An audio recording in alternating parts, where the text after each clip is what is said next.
Bem-vindo ao podcast Mente Blindada 24/7. Eu sou o Gustavo Dantas e a nossa missão aqui é de trazer grandes nomes do esporte, atletas, coaches, para compartilharem suas experiências e ajudar a blindar a sua mente, não somente em competições, mas principalmente na vida. E hoje o nosso convidado é o Léo Leite, 8 vezes medalhista no Mundial, 2 vezes campeão, foi campeão brasileiro, 2 vezes campeão brasileiro também. Faixa preta de judô, fez parte da seleção brasileira de judô durante muitos anos, ativo no MMA, mais de 10 lutas no MMA também, muita experiência para passar e vai ser um papo muito legal. Muito legal ter você aqui, Léo. Valeu, Gustavo. O prazer é meu. Vamos ver se a gente consegue ajudar em alguma coisa. Mas com certeza muita informação para passar. E, cara, vamos fazer o seguinte: dá só o início, sim, nas artes marciais, como é que foi, e aí a gente já fala de competição. Tá, vou tentar resumir um pouquinho, né? Porque estou com 42 anos, tem tempo. Eu comecei no judô com 5, 6 anos de idade. Meu pai é faixa preta de jiu-jitsu, sempre treinou jiu-jitsu desde a época do Rollis Gracie. Só que na época ele escolheu pelo um esporte que, pela disciplina do judô, ele escolheu me botar no judô antes do jiu-jitsu. E eu comecei com 6, 7 anos. Aos 15, 16 eu comecei a competir no jiu-jitsu e aí fui mesclando e alternando competições de judô e jiu-jitsu sempre que eu podia, mas minha prioridade sempre foi o judô. Acho que quando você faz um esporte olímpico, acho que o seu maior sonho é representar o Brasil numa Olimpíada, então e esse eu não era diferente disso. E depois da Olimpíada de 2012, com 33 anos, já vi que meu corpo não aguentava mais o ritmo de treinos e competições de judô, que é muito estafante. E aí eu migrei para o MMA. E como é que foi? E no judô, vamos lá atrás. Quando foi assim no judô que você sentiu que, pô, quero levar isso a sério mesmo, né? De um dia chegar numa Olimpíada? Em que idade?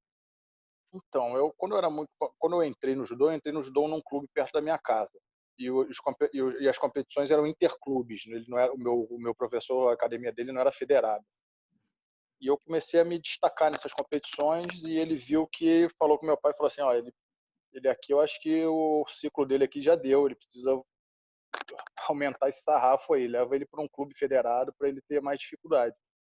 Aí eu fui pro Flamengo, no Com Flamengo eu quantos anos? fiquei, eu acho que foi com uns 10 anos de idade, por aí, 12 anos, 11 anos.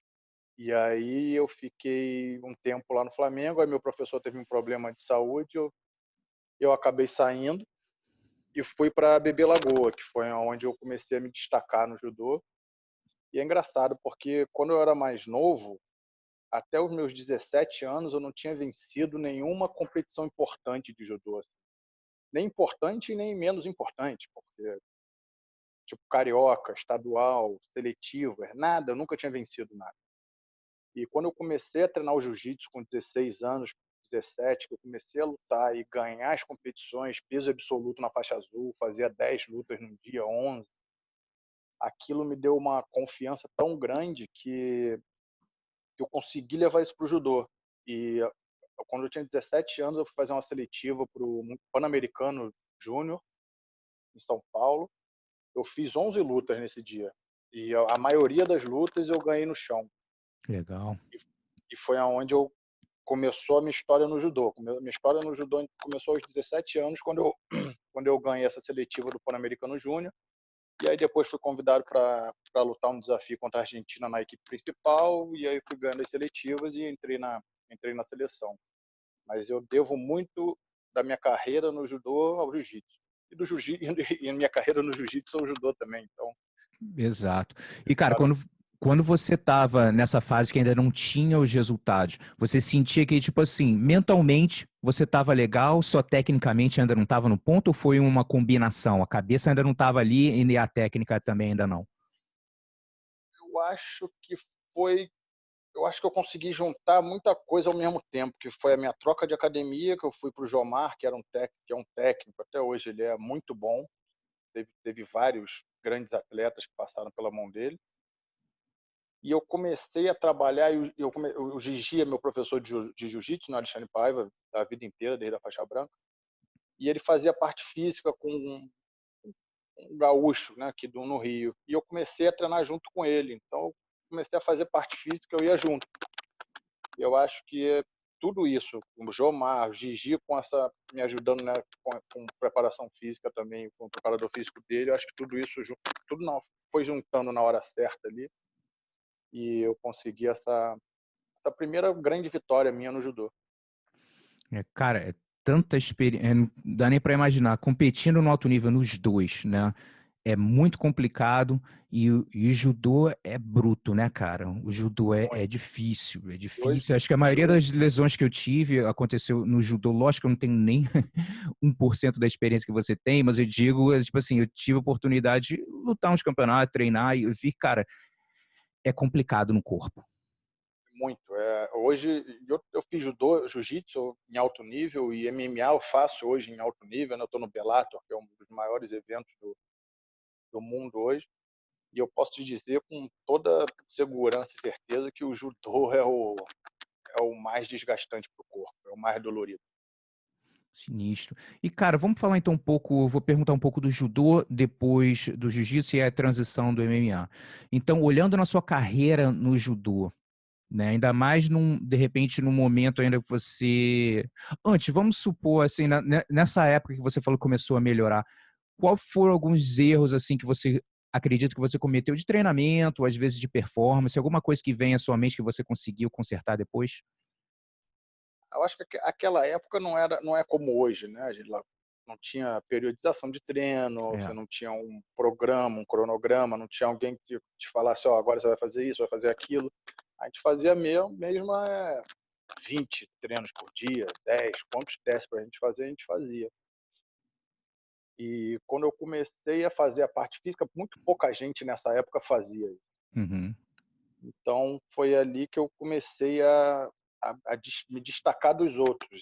Acho que quando você chega num nível alto de rendimento, assim, qualquer detalhezinho vai fazer diferença.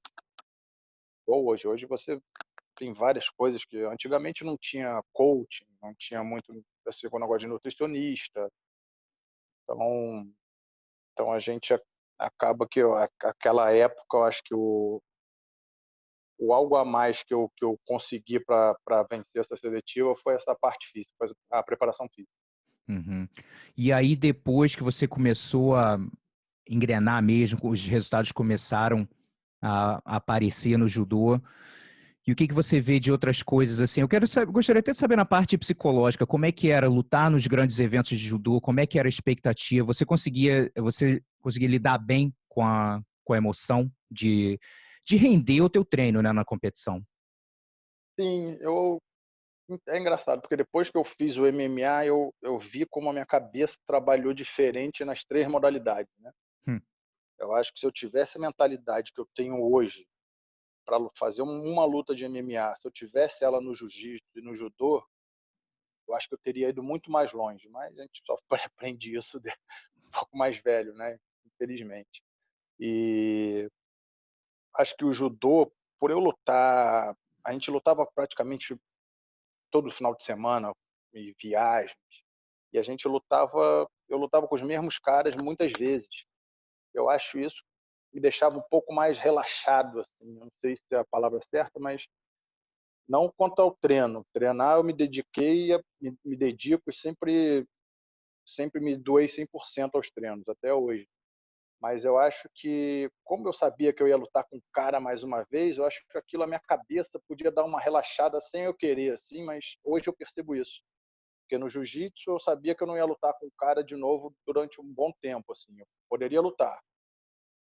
E ainda tinha questão de torcida, que no judô é uma torcida mais calada, não tem muita gritaria, não tem muito barulho. No jiu-jitsu é totalmente ao contrário, então minha adrenalina já era um pouco maior nessas competições. E no MMA eu acho que, cara, eu mudei muito, porque principalmente eu vou falar uma das coisas, tipo dieta. Eu adoro um chocolate, uma pizza, um negócio assim. E Uhum. eu no MMA eu corto durante 3 meses, eu não como nada, eu sou regrado ao 100%. E eu acho que se eu fosse mais assim no judô e no jiu-jitsu, eu poderia ter ido mais longe. Agora, e no jiu-jitsu? O que que você vê, assim, de repente, no passado, competindo no jiu-jitsu? Ainda mais no tempo que você estava bem ativo. Qual foi o aprendizado, algumas coisas, assim, que também você vê que você acha que errou? Até por, de repente, falta de informação, ou o que que você vê, assim? Cara, não sei, eu acho que eu devia ter poderia ter me dedicado mais, eu acho, aos treinos de Hum. jiu-jitsu. Eu acho que eu conseguiria conquistar mais coisas. Você Mas estava como a mais minha envolvido com o judô na época? mas como a minha prioridade sempre foi o judô, e eu sempre gostei de treinar chão, né? Mesmo no judô, eu sempre treinei chão. Para muita gente, eu até tento explicar isso, as pessoas no judô acham que o chão é parte do aquecimento. E para mim, não. Para mim, Hum. chão é o treino do dia. E eu sempre gostei, eu sempre tive gente ao meu redor, meus professores, técnicos e amigos assim que gostavam também de treinar chão. Então, eu quando tinha um campeonato de jiu-jitsu que eu sabia que não ia atrapalhar no meu calendário de judô, eu treinava 2 semanas antes, eu largava um pouco o judô e focava no jiu-jitsu e treinava durante 2 semanas. Eu acho que se eu conseguisse focar mais no jiu-jitsu, assim, nos treinos, como eu foquei no judô, eu acho que teria sido melhor, eu teria tido outros resultados. Uma medalha de ouro no absoluto, por exemplo, que me Mas faltou. é difícil, né, cara? Você focar em dois esportes diferentes, assim, tão bem, é complicado, né, cara? Hoje em dia eu acho que mais. Antigamente, acho que os atletas não treinavam como eles treinam hoje. Eles não faziam treinos técnicos como treinam hoje, eles não se dedicavam tanto como se dedicam hoje. Então eu conseguia equilibrar bem, só treinando judô, eu conseguia equilibrar bem no jiu-jitsu. E de 2010, eu acho, para cá, 2008, eu acho que já começou a ficar mais difícil. Uhum. E você sentiu alguma diferença quando você passou da marrom para preta para competir no jiu-jitsu? Quando você estava na marrom, como é que foi teu ano de marrom, por um acaso? Então, é engraçado, porque eu nunca lutei mundial, né? Mundial eu só lutei na faixa preta, eu nunca participei de mundial de outra faixa. E, e eu passei muito rápido de uma faixa para outra. Eu lembro que eu lutei um brasileiro, fui campeão, lutei um brasileiro de equipes que era marrom e preta junto, né? A gente foi campeão também. Não lembro, acho que isso foi em 99 já. E eu estava inscrito no Mundial de 99 de marrom, eu ia lutar de marrom, já estava tudo certo. E o Gigi, 2 semanas antes, uma semana antes, eu não me lembro, ele me dá a faixa preta. Ele olha e fala assim, ó, eu falei, como assim, Gigi, vai me dar a faixa preta? Ele falou assim, vai lutar de preta. Aí uma galera da aliança foi contra, outros foram a favor, que queriam que eu fizesse ponto na marrom. Aí ele falou, não, deixa ele na preta que ele vai fazer mais ponto pra gente. E aí eu, uma semana antes, com 20 anos, 20 para 21, eu entrei no Mundial, meu primeiro Mundial de preto, e peguei uma chave bem dura, peguei uns caras que eu já tinha lutado muito na marrom, que era o Renato Ferro, que é um cara habilidosíssimo, uma guarda chata demais.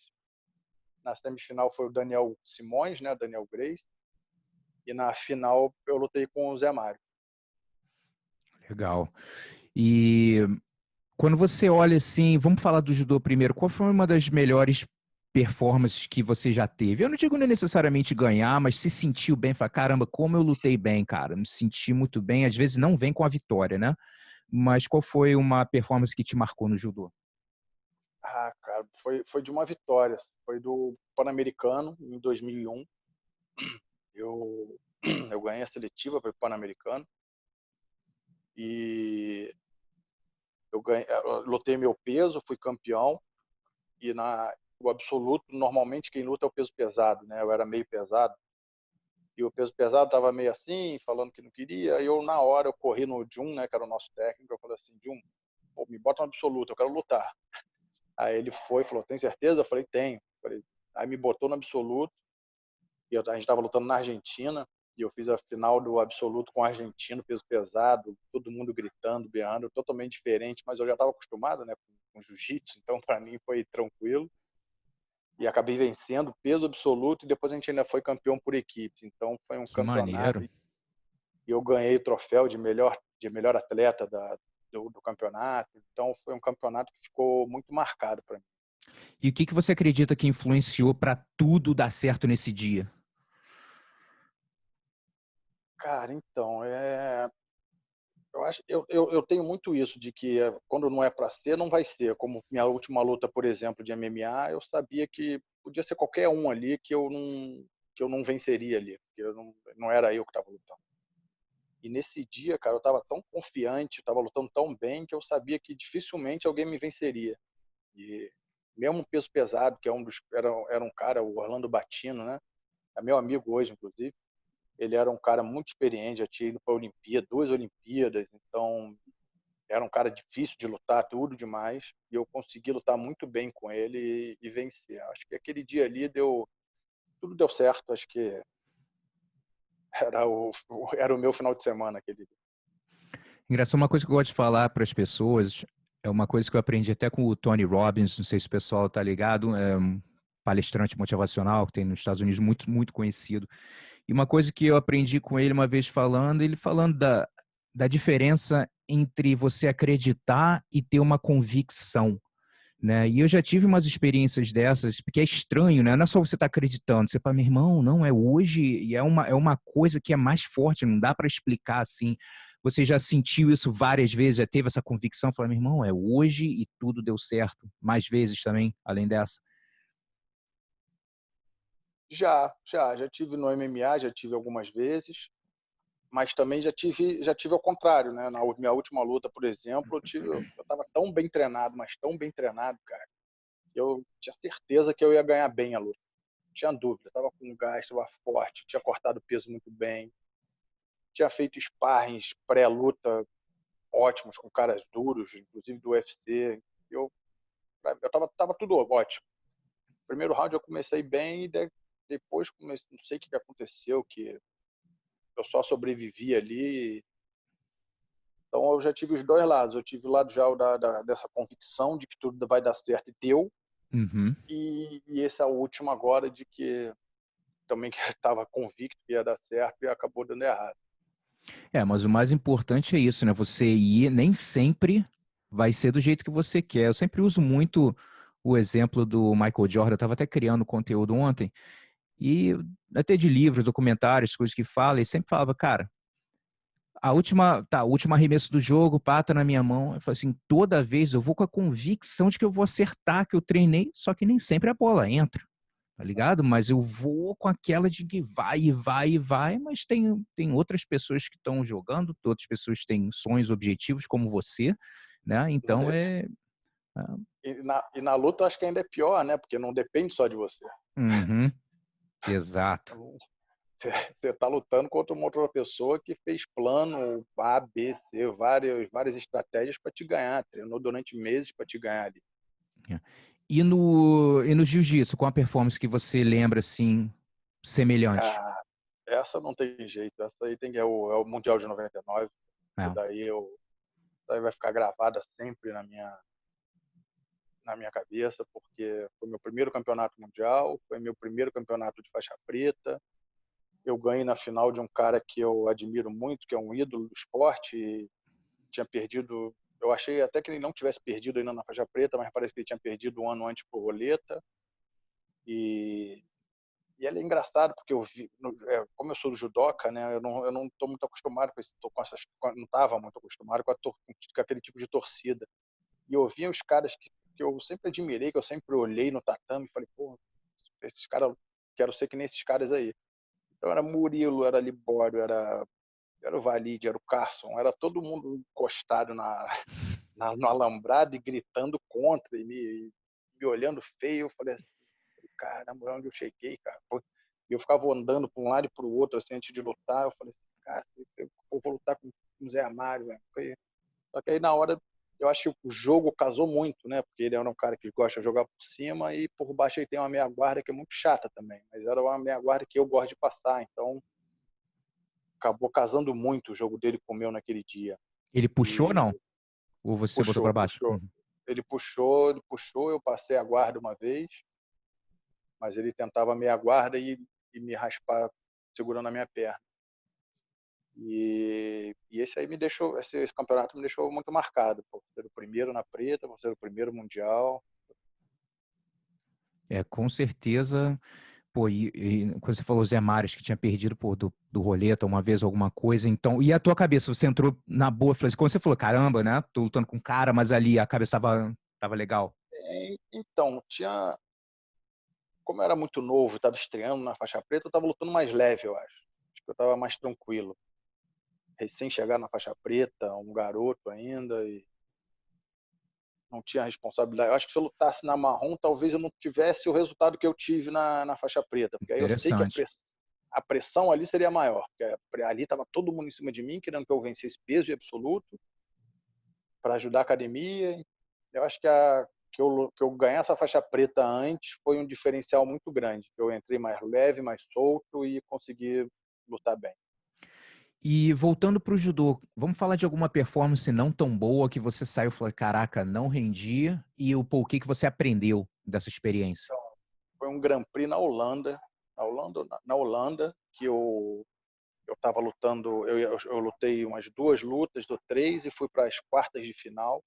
Ia lutar com um grego que eu sempre treinei com um grego. No judô a gente tem essa coisa de a gente luta um final de semana num país, tem um treinamento de campo durante a semana e luta em outro país uma outra competição. Então durante a semana a gente treina sempre com nossos adversários, com os caras que a gente lutou, com todo mundo. E eu treinava com esse grego, cara, eu batia tanto nele no treino. Aí quando chegou nas quartas de final, eu já comecei falei assim, semifinal, o japonês já estava esperando na semifinal.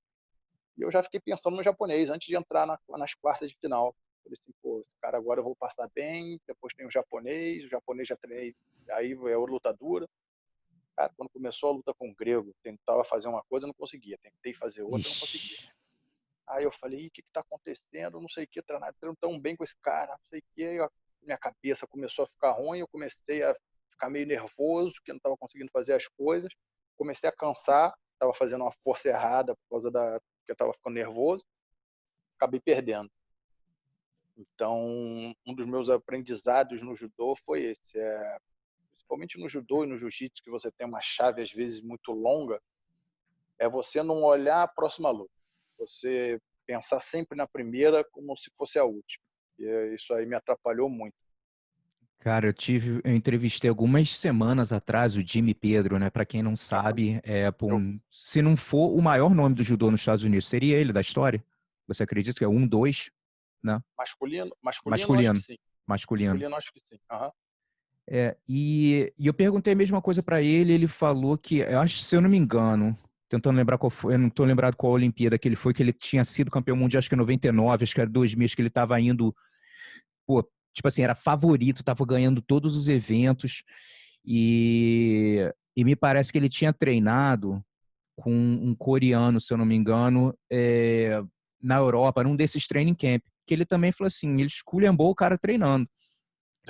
E aí ele falou, pô, meu irmão, isso daí, né, é tranquilo, né? Já pensando no próximo, é a mesma coisa. O cara estudou, o cara se ligou, e meu irmão, ele falou que, pô, o cara marcou, na época tinha Cocá, né? Marcou um Cocá, ele, não, tranquilo, daqui a pouco o tempo passando. Falei, meu irmão, como é que eu vou fazer? E aí ele falou que aí perdeu de cara, o cara perdeu na próxima, ou seja, ele não pôde nem voltar para repescagem, né? E, cara, não dá nem para imaginar a frustração, né, cara? Imagina, né? Não, Chegando ali. ainda mais numa Olimpíada. Nossa. Isso, É, e, Olimpíada eu digo que é um campeonato à parte. É um campeonato que você vê muito favorito caindo. É um campeonato que a cabeça ali conta muito, o psicológico ali é muito importante, porque a pressão é muito grande ali dentro. e eu Apesar de eu conversando, nunca ter lutado. com ele também, eu sempre falo, cara, eu tenho um respeito pelo atleta olímpico, independente do esporte, né? Porque, meu irmão, são 4 anos, né, se preparando para o pessoal no jiu-jitsu, perdeu o mundial, legal, ano que vem você se inscreve e agora estão fazendo ponto, né? Mas na época você, não, meu irmão, você tem que passar esse ciclo cruel de 4 anos, né? E chegar lá no topo, e se der ruim, fala, espera mais 4 anos. Meu Deus, cara. É brabo, cara. É brabo demais. E eu tive, em 2008, né, que foi a Olimpíada de Pequim, eu fui reserva, fiquei em segundo, fiquei na reserva do meu peso, e eu pensei em parar ali. Ali eu tinha pensado, falei assim, não, acho que eu não vou mais tentar mais uma Olimpíada, não quero, não sei o quê. Aí dei uma segurada. Até eu pensei bem, eu falei assim, pô, ainda tô novo, ainda dá para 2012, ainda tô bem para lutar. E aí eu tentei mais um ciclo olímpico. E mais uma vez eu fiquei como reserva também. Até achei uma decisão meio errada da confederação, porque o combinado tinha sido outro. A gente já passou também, não tem muito o que reclamar. E aí foi quando eu decidi largar o judô. Foi quando eu falei, eu não aguento. Foi como eu falei lá para você, que quando a gente faz um esporte olímpico, o nosso sonho é ir para uma Olimpíada. E, e como eu sabia que o meu ciclo olímpico tinha acabado ali em 2012, eu não teria condição de lutar em 2016 aqui. A Olimpíada foi até aqui no Brasil. Meu corpo não aguentaria mais, eu já não teria uma idade para lutar mais, e foi onde eu larguei o judô. Foi depois de 2012, e aí comecei a tentar no MMA. E agora no jiu-jitsu, uma performance não tão boa também, que você falou assim, caraca, não rendi, o que que aprendeu? 2000, na semifinal do absoluto, eu lutei com... Eu fiz a semifinal com Margarida, e eu acho que, foi como eu falei, como meu carro-chefe, como minha prioridade sempre foi o judô, e o mundial é o campeonato mais importante do jiu-jitsu. Então, eu não acho que eu não dei tanta importância a ele, porque no mesmo dia de manhã cedo eu lutei uma seletiva de judô, fiz 5 lutas na seletiva Nossa, para o brasileiro de judô, saí correndo de um campeonato, fui voando para o Tijuca, fiz 3 lutas antes, fiz só luta dura com o Cristiano, depois fiz com o Felipe Lira. Felipe Lira foi minha primeira luta, era um cara de Teresópolis, tô muito ligado. forte. E fiz a semifinal com o Margarida. Ele começou me raspando, eu raspei de volta, e depois também não lembro de nada que aconteceu. Sei que eu saí de lá carregado, não sei se foi 9 ou 7-2, agora não me lembro. E eu ia fazer a final com o Comprido, né, que teoricamente era da minha categoria, da minha academia. E eu saí de lá direto para o hospital, foi porque tinha o peso no dia seguinte. Fui para o hospital com soro na veia, anti-inflamatório, para tentar me levantar para o dia seguinte. E no dia seguinte eu ganhei o peso, né? Eu lutei no pesadíssimo nesse ano e fui campeão também.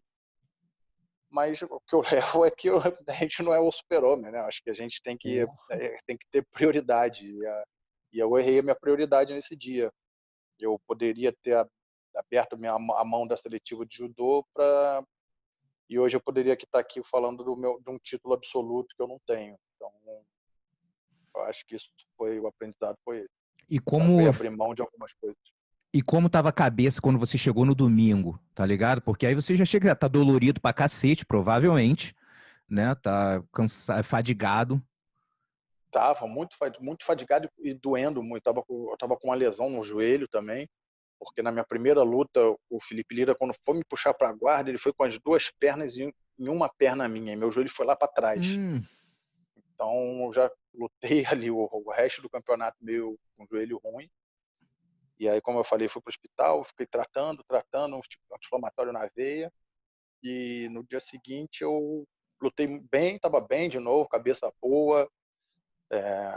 Aí você tem que virar a página, né? Igual quando acho que igual no judô, às vezes você perde que no jiu-jitsu não tem a disputa do bronze, né? É. Então não tem muito isso. Mas no judô, quando você perde a semifinal, você não é medalha de bronze. Você perdeu a final, mas você ainda tem uma disputa e muito forte pela medalha de bronze.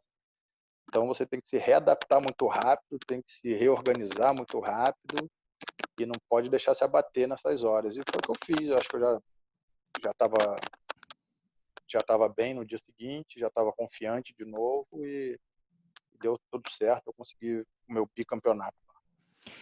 E a transição, agora vamos falar da transição para o MMA.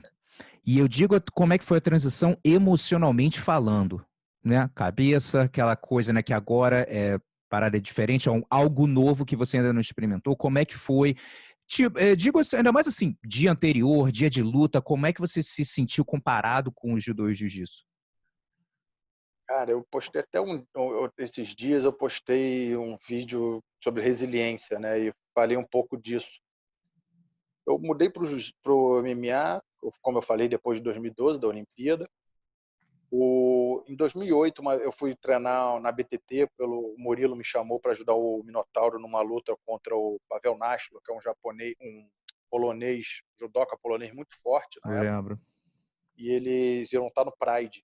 Então eu fui ajudar o Minotauro no treino. E o Murilo, pô, vem para cá, vamos treinar, larga o judô, vem ganhar dinheiro, não sei o quê. Eu falei, calma, Murilo, deixa eu tentar mais uma Olimpíada, depois eu juro que eu venho. E aí, quando 2012 bati na trave mais uma vez, fui lá no Murilo, falei assim, pronto, agora eu acho que eu tô, não sei se eu tô pronto, mas quero me testar. E cara, eu nunca fui de arrumar confusão.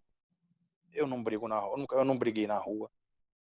Eu entubava as coisas e preferia sair do que arrumar confusão. Então quando eu resolvi fazer isso, foi um susto para todo mundo, para meus pais, para meus amigos, para todo mundo que me conhece, foi um susto, porque meu pai no início foi contra, falou que não tinha criado filho para isso. Mas eu falei, eu quero tentar, eu vou tentar. E eu botei na minha cabeça que eu ia.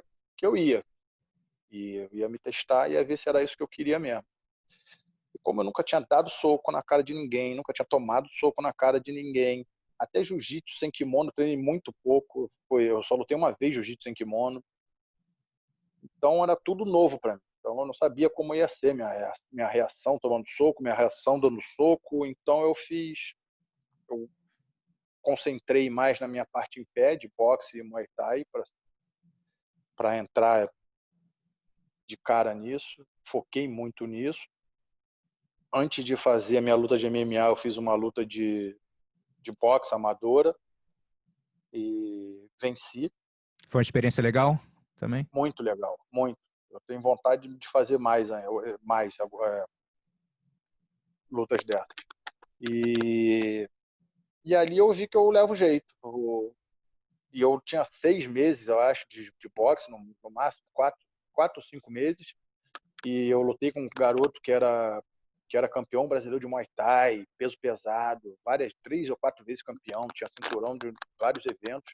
E os organizadores ainda falaram pro meu técnico assim, olha, bota o Léo contra o cara, o Léo tá começando agora, não acha legal botar com outro cara. Ele é meu técnico, o Giovanni Tomzano, né, que é meu irmão hoje, cara que me ajuda muito, falou, não, pode deixar que eu sei o que eu tô fazendo, deixa ele que ele vai lutar bem. E lutei bem demais, foram 3 rounds, ganhei os 3, foi uma luta boa. E ali a gente viu que eu estava preparado. Falei assim,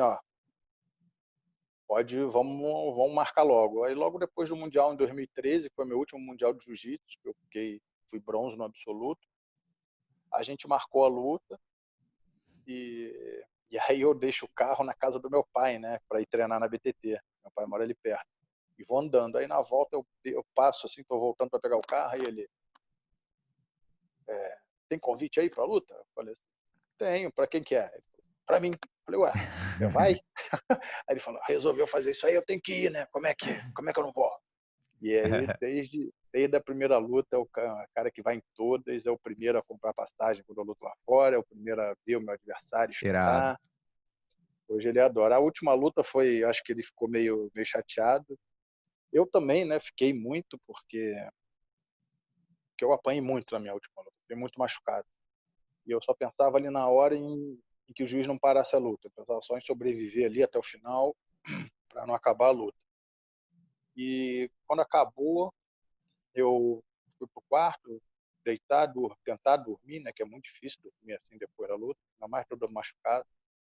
E de madrugada, eu meio que estava dormindo, eu olho pro lado, meu pai está sentado numa poltroninha aqui do lado da cama, com o olho aberto, assim, acordado. Eu falei, ué, vai dormir não? Ele falou, não, como é que eu vou dormir? Tem que ficar te olhando. Das 24 horas, 48 são as mais cruciais para ver se você teve alguma coisa na cabeça. E aí aquilo, aí bem, ficou mais uns 2 dias e eu fui deixar eles no aeroporto. Eu sou um cara que eu não sou, não é por vergonha não, mas eu não sou um cara muito de chorar, assim. Eu não sei porquê, mas não é por vergonha, mas não sou. E aí eu estava deixando ele no aeroporto, ele e meu irmão, né, que eu ia continuar lá nos Estados Unidos para uns seminários. E aí eu estava com óculos assim, mas comecei a chorar, eles não viram. Aí eu cheguei no aeroporto, já tirei as malas dele, cara, comecei a chorar de uma maneira, meu Deus do céu.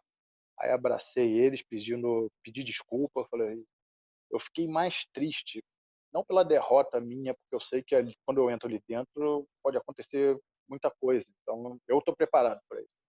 Mas acho que eles não, principalmente meu pai. Então, pô, quando eu abracei ele, só pedi desculpa por ter deixado ele triste aquele dia. E aí ele falou, você tá louco? Tô indo embora agora, você vai ficar assim? Eu falei assim, não, só desculpa, você desculpa, você lutou muito. Pô, ninguém aguenta o que você aguentou ali, não.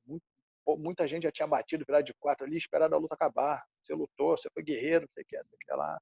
Aí eu fiquei mais tranquilo assim, mas foi um dia que eu chorei bastante, fiquei triste ali, mais por ele do que por mim. E você acredita, assim, que você falou, estava super bem treinado, né, para essa luta. Muito. E você acredita que foi o quê? De repente, algum golpe que entrou e, tipo assim, aí foi aquela bola de neve acumulando durante a luta? Como é que foi? Cara, não, eu não sei o que aconteceu, não sei, sinceramente, eu não sei se eu tomei uma joelhada na barriga, mas não, acho que não foi isso Que que me mudou o deixou mal. ritmo da Eu luta? cansei, eu fadiguei, eu não estava conseguindo raciocinar direito. Eu tenha percebido um pouco tarde isso, já estava começando a descer a ladeira ali da minha condição física. Porque o primeiro round eu até lutei bem, fui para as costas e não consegui finalizar, mas fui bem. E os outros dois eu estava irreconhecível. Estava lento, estava fadigado, cansado, não raciocinava direito. E só tentei sobreviver ali durante os 2 últimos rounds para a luta não acabar antes do tempo. E é interessante, eu até conversando com o Dedé, ele já sempre falava isso, a gente fez uma entrevista com ele, o Dedé Pederneiro, se o pessoal quiser acompanhar, foi muito legal, e ele falava sempre assim, no começo, ainda mais que eu não tinha muita informação nessa parte assim de treino e tal, mas ele falava, cara, o meu maior medo é cansar numa luta de porrada, né? Porque cansou no jiu-jitsu, bateu, opa, lá, foi raspado. Agora, irmão, passageiro da agonia, literalmente, né? O gás acabou, e aí? E eu falo assim, porra, cara, como é que você vai luta MMA? Eu falei assim, cara, eu morro de medo, morro de medo. Eu entro, às vezes, quando a gente vai lutar, eles deixam a gente num, num pano escuro, assim, antes de entrar na passarela ali, que o Bellator tem uma passarela para chegar no cage. E às vezes eu fico ali, normalmente é numa sexta-feira, eu fico pensando, falei, cara, meus amigos estão jogando bola agora, tomando uma cerveja. Porra, tô aqui, você na porrada, 15 minutos do malandro, o cara tá treinado para lutar comigo, treinou não sei quanto tempo para me pegar, mas aí depois que entra ali, toca a música e você entra no cage, é isso, essas coisas passam. Mas eu acho que o legal é isso, é ter medo, acho que quem não tem medo, quem não tem essa adrenalina, eu acho que está no esporte errado. O legal do esporte é isso, é você saber controlar essa adrenalina, controlar esse medo e não deixar isso te atrapalhar na hora, não deixar que te afete ali na É, hora da luta. tem uma citação que diz, né? Coragem não é a ausência do medo, é sentir o medo e sair na mão de qualquer maneira, né? É isso aí, é isso aí. Não Acho deixar que congelar. você saber controlar isso é legal. E eu ainda tenho muito. É engraçado, porque tu, pô, você não vai lutar até quando? Eu falei, cara, sinceramente eu não sei. Eu gosto muito de ir para academia. Eu vou lutar agora, eu tenho uma luta marcada já em julho agora, num evento de jiu-jitsu, vou fazer uma luta casada. E já comecei a treinar foi semana passada, já estou até todo arranhado assim, mas consegui pegar o meu irmão e meu primo, né? Só estou treinando com os dois, porque a gente não pode ainda abrir academia, essas coisas, mas os dois já me ajudam bastante.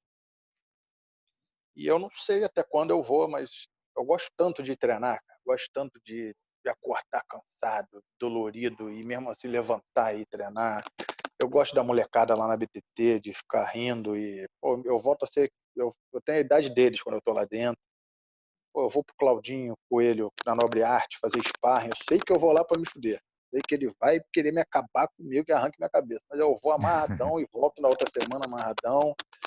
Então, enquanto eu ainda tiver essa vontade, esse fogo dentro de mim para treinar, eu vou continuar. Eu sei que daqui a pouco isso vai acabar. Já estou com 42 anos, mas é que o MMA também para mim é muito novo, né? É, Eu entrei com 33, então tudo para mim ainda é muito novo. Eu tô até vai fazer quase 2 anos que eu tô parado.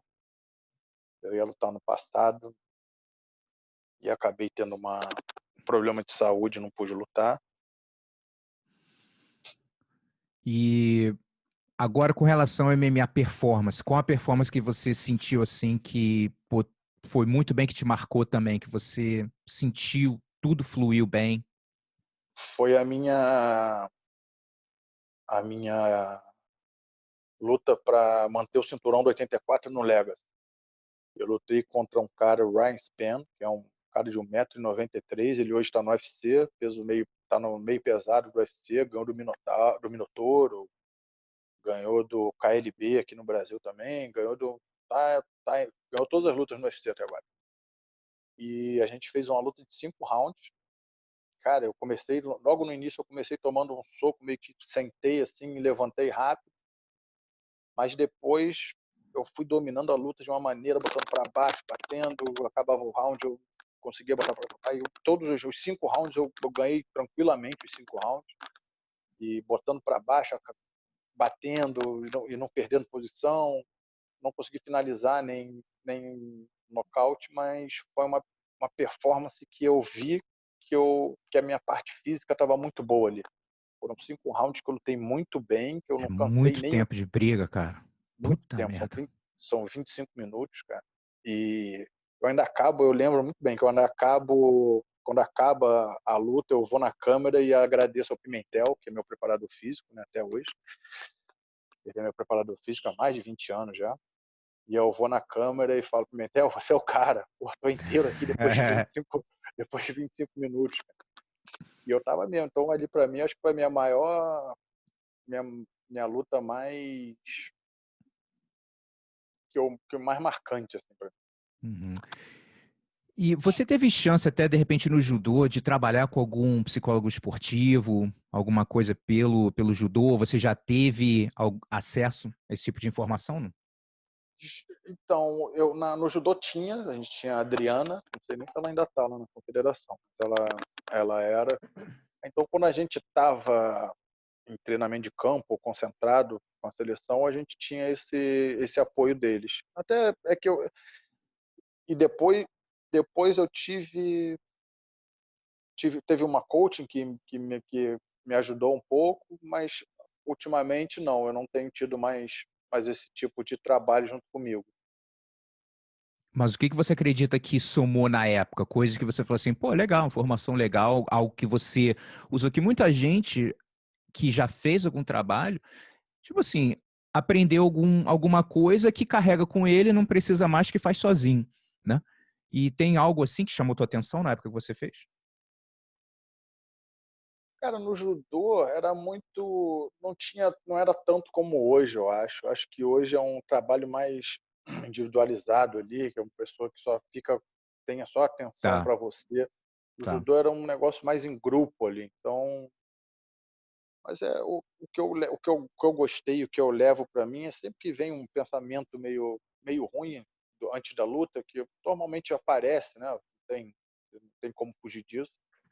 É tentar esquecer logo, é tentar manter a cabeça limpa ali, cabeça boa, e, eu tenho conseguido fazer isso, porque eu acho que quando você treina, você se doa 100% ao treinamento, e você chega lá sabendo que você fez tudo que você poderia fazer, acho que você chega bem de cabeça, sua cabeça vai estar boa.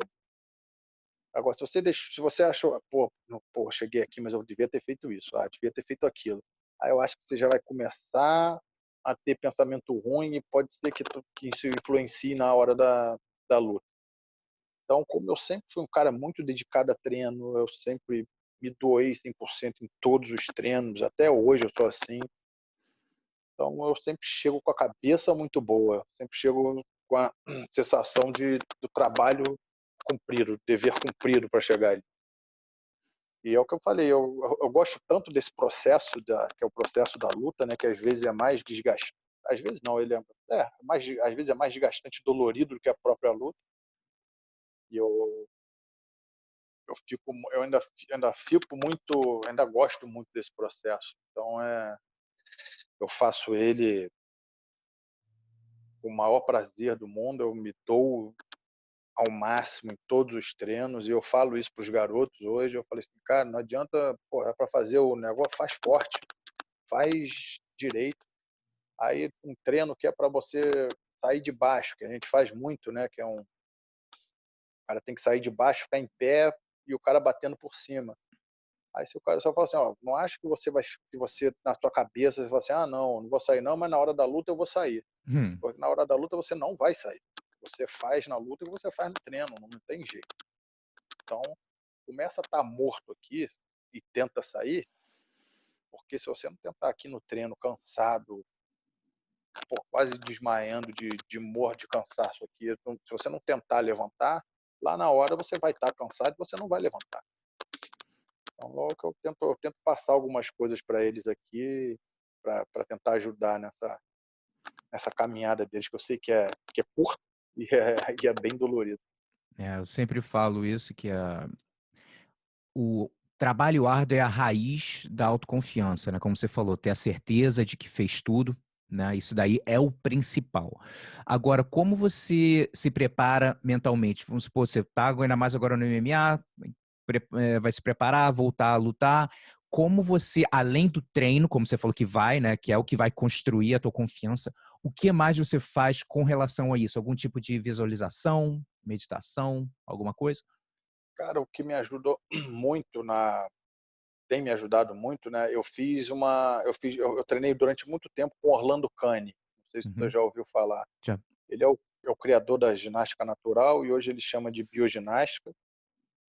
E fora os exercícios que ele faz, né, de movimentação, de tudo, que te dá uma resistência, te dá uma flexibilidade. O alongamento que eu fiz com ele, eu nunca mais perdi. E ele falou isso para mim na época, assim, ó, o alongamento que você vai ganhar aqui, você não vai perder nunca. Você pode ficar um tempão sem se alongar, a tua cabeça vai lá no chão, você vai encostar a cabeça no joelho, e nunca perdi.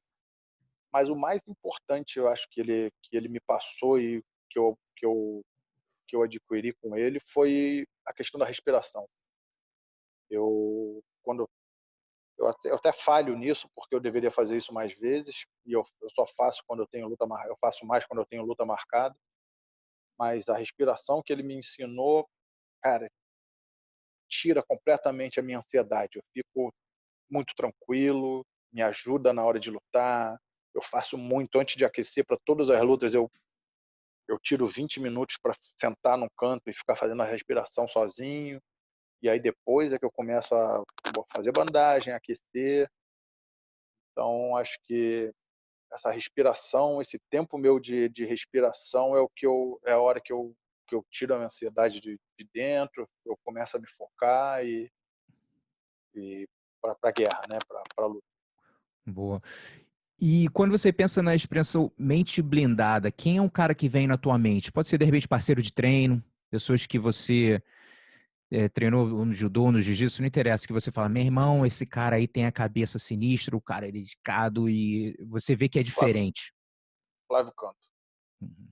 Esse cara é porque hoje é meu irmão, é meu melhor amigo, mas é um cara diferenciado demais. Um cara que começou tarde no judô, com 2 anos já estava na seleção, é um cara que sempre se dedicou, sempre buscou estudar as coisas, sempre era um cara foi buscar treino de chão, porque ele lutou, eu nem sabia dessa história, ele contou outro dia. Ele lutou com o Paulo Caruso num dia, e no dia seguinte o Paulo Caruso foi na academia dele e teve um treino de chão, E ele apanhou pro Paulo igual criança, parecia um faixa branca. E aí no dia seguinte ele foi para a academia do Paulo e falou assim: "Pô, eu eu nunca tinha apanhado desse jeito no chão, queria vir aqui para aprender, não sei o quê", e aí foi onde ele começou a se destacar no chão.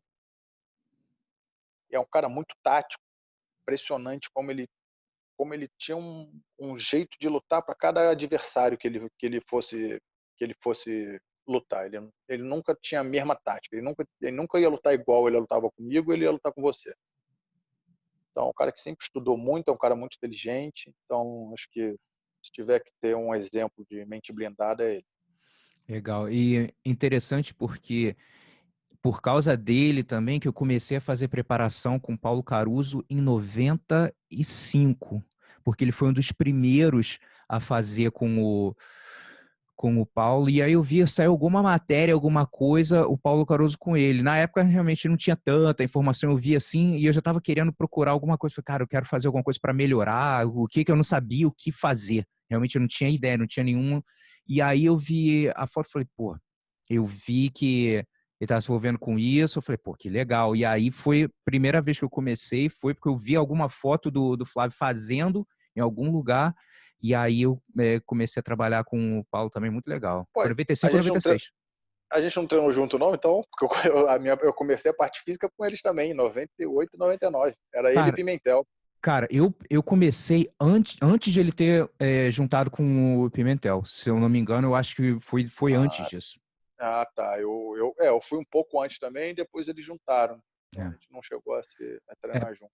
porque eu morava Vila Isabel, Grajaú, aquela área. E aí só que eu ia na Axie encontrar com ele. Na Axis, Só que exatamente. chegou um ponto que não dava mais, tipo assim, era muito longe, era tipo assim, ficou complicado, a gente fazia a distância e tal.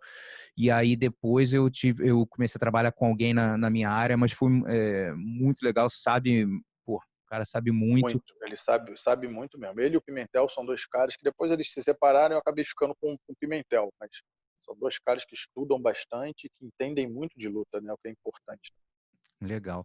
E, cara, você já contou algumas histórias de superação aí? Você falou daquela pô, de ter lutado judô, jiu-jitsu, aí no dia seguinte voltou para lutar no Mundial. Teve várias batalhas aí. Tem outra que vem na tua mente quando você fala superação. E aí, superação ligada a tanta coisa, né? Pode ser saúde, às vezes problema Vamos pessoal, o que for. vamos falar coisa que eu tive agora, recentemente, ano passado. Eu tinha uma luta marcada em junho do ano passado, exatamente um ano. Eu tinha uma luta marcada em junho e eu comecei a treinar para a minha luta em abril. E logo depois do carnaval, assim, em março, abril, eu comecei a treinar. E eu comecei a treinar e durante 4 semanas eu estava vendo que meu gás não estava aparecendo, que minha respiração estava diferente. E aí eu liguei pro meu pai, falei assim, ó, e comecei a ter febre. Comecei a ter febre na sexta, sábado, domingo, aí eu liguei pro meu pai, falei assim, meu pai é médico, né? Falei, pai, tem alguma coisa errada aqui, minha respiração não está muito boa, meu gás, eu tô treinando há um mês já e não está melhorando, agora me deu febre. Aí ele falou, ó, segunda-feira vamos lá no hospital. Aí eu fui segunda-feira de manhã fazer uma radiografia e fiquei ligando para ele o tempo inteiro, até de tarde. Aí ele não me respondia, não me atendia. E aí, cara, comecei a procurar em Google, só vinha coisa ruim, nunca mais procuro. Posso ter uma dor no dedo do pé que eu não vou olhar em Google o que que é. E aí eu estava indo abrir uma academia nova abri uma academia agora aqui no Rio, tem 6 meses, e aí a gente estava indo adesivar a academia, essas coisas, e ele me liga. Aí falou assim, ó, falei assim, e aí, vem aqui para o hospital. Eu estava achando que era câncer, na minha cabeça era câncer. Eu falei, é câncer? Ele falou, vem para o hospital. Eu falei, pô, mas é ou não é? Aí ele falou assim, não, mas tem um negócio estranho aqui. E aí quando eu fui pro hospital, já me internei, a gente fez uma drenagem, eu estava com 3 litros de líquido na pleura, o meu pulmão estava 2/3 paralisado já, só estava trabalhando com a parte pequena do pulmão, então por isso que os médicos nem entenderam como eu estava treinando daquele jeito, com um pulmão só, porque eu estava treinando para uma luta, estava treinando normal para uma luta.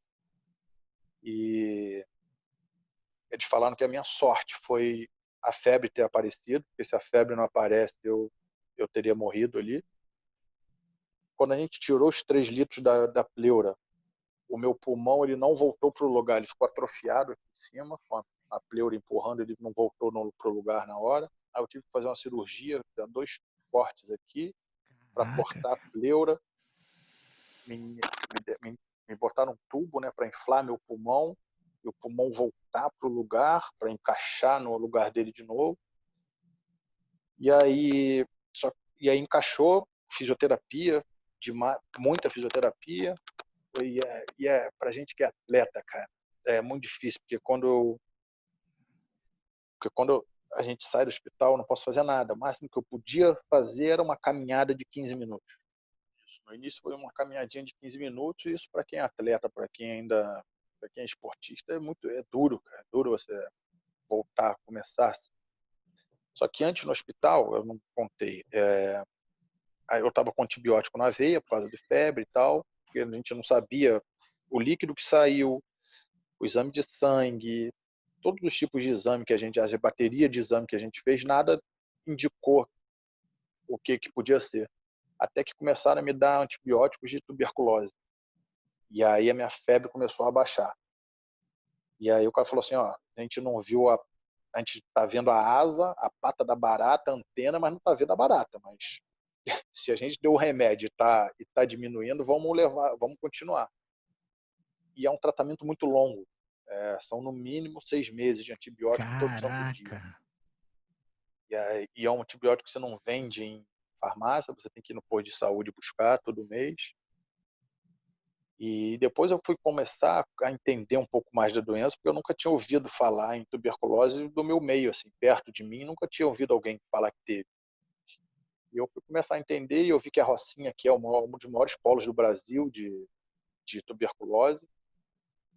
E por ser uma doença que o tratamento é muito longo, eu acho que as pessoas menos esclarecidas, assim, elas não entendem isso. E elas acabam tomando remédio por 2, 3 meses, os sintomas acabam e param de tomar. E aí a doença volta mais forte. Então, vai ser até preocupante depois dessa quarentena. Eu ouvi até matéria já falando que o surto pode aumentar, porque o confinamento e pessoas muito juntas e grudadas, né, por causa da quarentena aqui, é capaz desse índice aumentar ainda.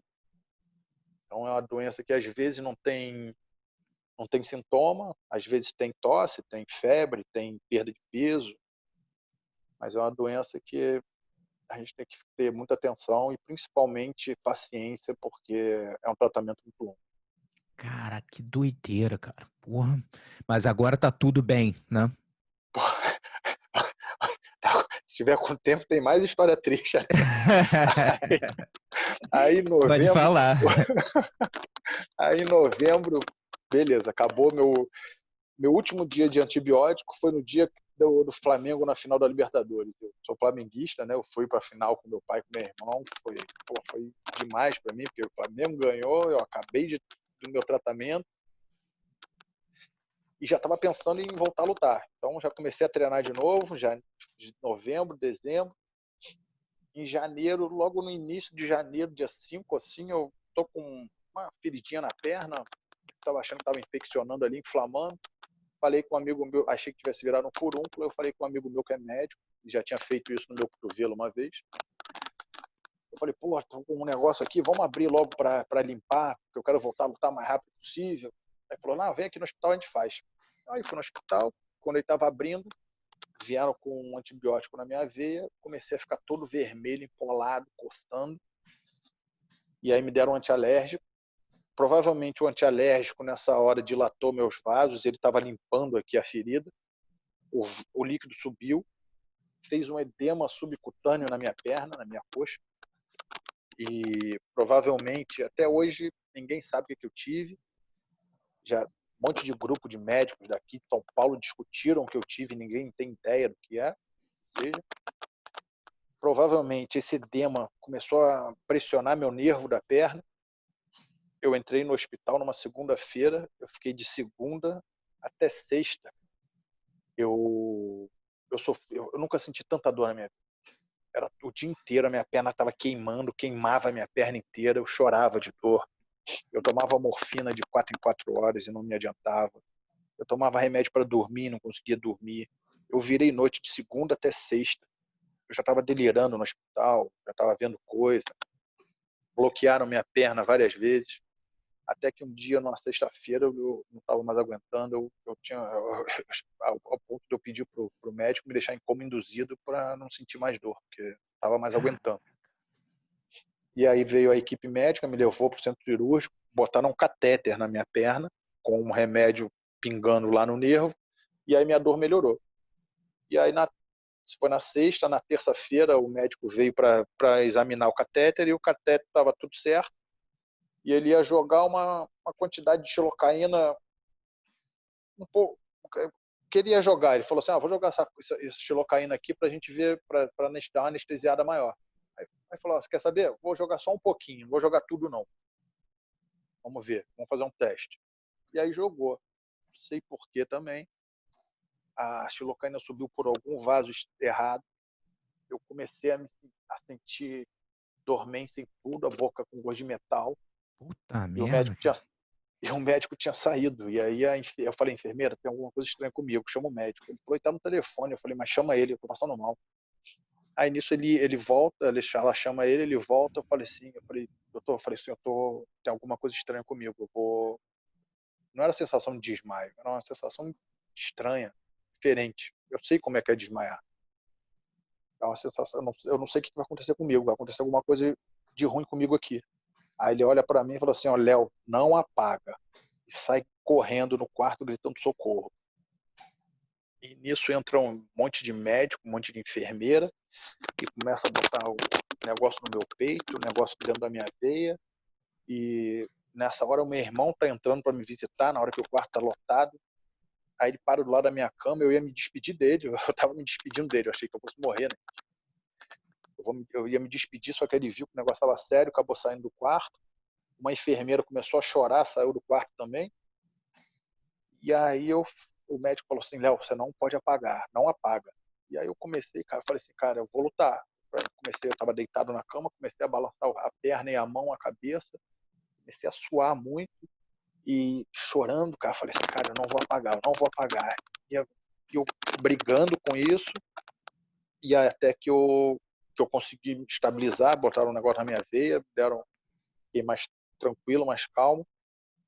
E aí depois o meu pai veio falar comigo e falou assim: você deu muita sorte, cara, porque se ele injeta a quantidade de xilocaína que ele ia injetar, você tinha morrido, era uma parada cardíaca na hora. E se você não tem o tamanho que você tem e não é forte do jeito que você é, essa mesmo que pouca quantidade, você também poderia ter morrido. Então foram Cacete. foram dois sustos aí, um atrás do outro. Mas agora eu tô bem, a ferida, pô, pra você ver, a gente está há 3 meses nessa quarentena, mais ou menos. No primeiro mês é que a minha ferida foi fechar. A gente tá em junho, foi em abril. Em abril que a minha ferida fechou, e isso foi em janeiro. Fiquei 4 meses com isso aqui ainda me incomodando. E agora que está fechada, zerada. Então, porra, passei por duas pedreiras agora aí de saúde muito grandes. Eu sempre tento levar sei lá, pelo lado bom da coisa, né? Eu acho que tudo podia ser pior. Eu Porra. vejo tanta gente pior do que eu. E, então, hoje eu agradeço por estar bem, eu voltando a fazer tudo que eu gosto, voltando a treinar normal, já tenho uma luta de jiu-jitsu marcada. Agora é só esperar tudo se regularizar e voltar ao normal também para eu voltar para o Bellator. Então, vida nova. Meu irmão, que treinamento psicológico que foi isso aí, hein? Cara, porra, foi brabo, porque as 2 vezes no hospital, cara, eu estava sozinho, assim, quando não tinha ninguém comigo. Eu chorava, eu falava assim: cara, por que isso está acontecendo comigo, cara? O que eu fiz? Porra, não mereço estar passando por isso.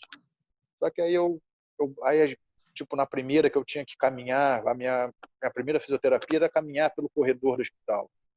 E aí você passa, você olha para os quartos, acaba olhando para um quarto, para o outro, e aí você vê como tem gente pior que você e passando por uma pedreira muito maior.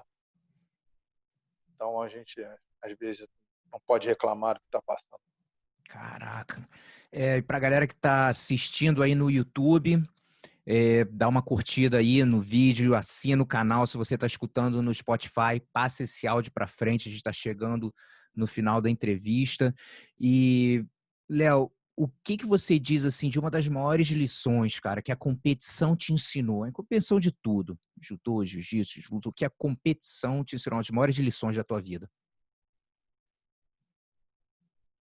Eu acho que nem foi só competição, acho que foi as artes marciais. Foi como eu falei lá no início, dei o exemplo do judô, né, daquilo de você focar numa luta e não pensar lá na frente. O judô me ensinou como disciplina, assim, você aprende a cair, a levantar quantas vezes for necessário, não desistir, não se entregar no primeiro tombo. E eu acho que foi isso que aconteceu comigo agora. Essas duas, desses dois problemas de saúde que eu tive foram, eu levo como duas quedas que eu levei e eu tive que levantar. O jiu-jitsu me ensina que às vezes quando você está por baixo ali, um cara pesado te amassando e você não tem gás e você não pode se desesperar, que senão vai piorar, você tem que manter a calma e pensar e raciocinar um meio de sair dali. Eu acho que isso você leva para a vida também. Você não, às vezes as coisas não estão indo do jeito que você quer e você tem que parar e pensar e ficar tranquilo e para saber o caminho que levar. E, e no MMA, eu acho que foi aquilo que a gente falou que eu falei de resiliência. Eu acho que a gente vai ter que ter muito agora também nesse período. Muita gente perdeu o emprego, muita gente vai perder o trabalho, muita gente vai ter que se reerguer, vai ter que se reinventar, vai ter que se reorganizar. E foi o que eu fiz com 33 anos. Eu saí de uma luta e fui para uma totalmente diferente, que eu comecei do zero, faixa branca. E até agora eu acho que eu estou sendo bem sucedido nela. Tipo, tem três cinturões, três não, né? Quatro, porque eu defendi um. Estou num evento que eu sempre quis estar. Eu sempre quis lutar o Bellator, eu sempre dei prioridade ao Bellator. Então é isso. Acho que a gente vai ter que se reinventar, vai ter que ter resiliência agora e não ter medo de mudar de vida, de mudar radicalmente. Espero que esse período as pessoas, inclusive, mudem, acho que vão dar mais valor para coisas que não davam antes, coisas pequenas que passavam desapercebidas, eu acho que hoje vão ter muito Verdade. mais valor. Então é isso. Acho que os três exemplos assim de um no judô, um Excelente. no jiu-jitsu e um no MMA que eu posso passar e que eu tenho, que eu tive. É, Cara, brigadão pela entrevista e como você vai lutar, tá para lutar novamente, irmão, luta feliz, luta muito feliz. Eu sei que você quando estiver lá, tu vai ser, meu irmão, tô lutando novamente, tá ligado?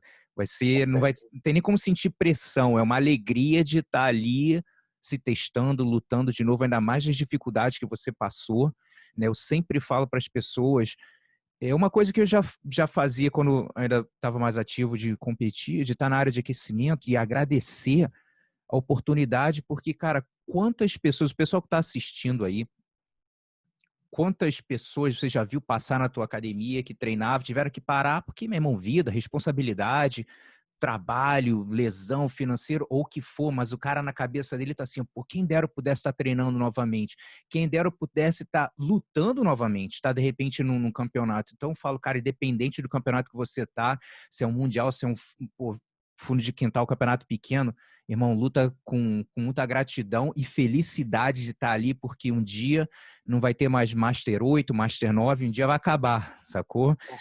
Então é aproveitar essa jornada o máximo possível. com certeza. E uma coisa que eu também sempre disse para os mais novos, né? Treina para um estadual ou para um campeonato fundo de quintal, como você falou, como se fosse para uma Olimpíada. Eu acho que acho que esse também é um pensamento que a galera tem que ter. Eu treino para lutar com qualquer tipo de campeonato que eu lutei, eu sempre treinei e me dediquei 100%. Até porque se dedica, vai ter que abdicar de muita coisa, mas é uma carreira curta que passa muito rápido e se você não aproveitar, quando você olhar para trás, vai se arrepender. É isso aí. Cara, então se quiser dar só uma mensagem pessoal e a gente fecha. Nada, só convidar quem estiver passando pelo Rio, quiser ir lá na minha academia, dar um treino, dar uma suada ali na Gávea, só entrar em contato. Acabei que não falando do MEC, né, que é meu evento de MMA, que a gente Pode fez a falar, tem primeira, tempo aí, a gente tem tempo suficiente, pode falar. a gente fez a primeira edição em janeiro e foi no dia que eu saí do hospital, inclusive, fui direto pro ginásio. A gente faz ali na Bebi Lagoa.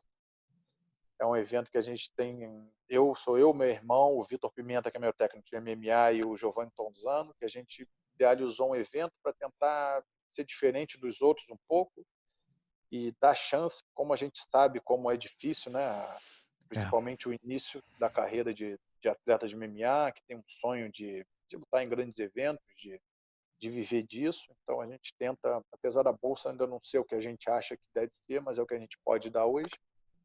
E a gente tem algumas coisas diferentes. A gente fez um Hall da Fama, que a gente tem 5 jornalistas especializados em lutas que fazem uma eleição e votam num nome. O primeiro foi o Carson Gracie, que a gente homenageou. O Carcinho mandou o Arigalo lá para receber a placa. O próximo evento ia ser agora dia 25 de abril. A gente teve que adiar. A gente está querendo fazer em setembro, mas o nosso próximo homenageado já é o Claudinho Coelho. Vai estar lá presente para botar a mão fazer a placa com a mão dele. Mas o que a gente não bota, por mais que a gente seja de uma equipe, a gente é da BTT, mas ninguém é empresário de atleta, então a gente não quer fazer cartel de ninguém lá dentro. Mesmo os garotos da nossa equipe, eles vão ter luta dura, eles não têm luta fácil.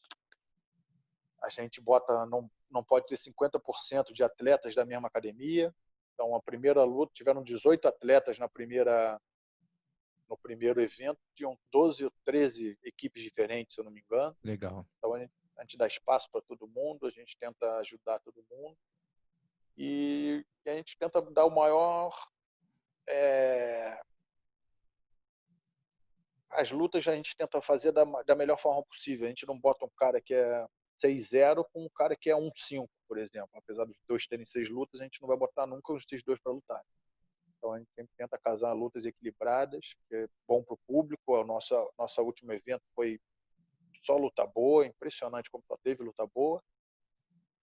E a gente espera que o próximo, agora em setembro, também seja assim ou melhor do que o primeiro.